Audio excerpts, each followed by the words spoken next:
হারহা নামে একটি গ্রাম ছিল। সেই গ্রামে একটি কলেজ ছিল। সেই গ্রামের কলেজের ছাত্র ছিল প্রিয়া। তার টিচার একদিন তাকে জিজ্ঞেস করলো, আচ্ছা বলো তো, জ্ঞান কেন অর্জন করব?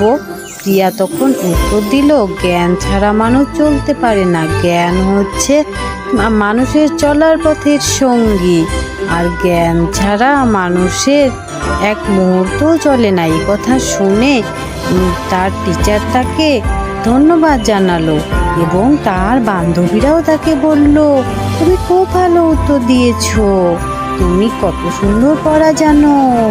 প্রিয়া তখন বলল, তোমরাও পারবে। আর তার বন্ধুরা তখন বলল যে না গো, আমরা তো পারি না, আমরা বাড়িতে পড়তেও বসি না, তুমি দেখো কত সুন্দর করে উত্তর দিলে, তোমাকে অনেক ধন্যবাদ।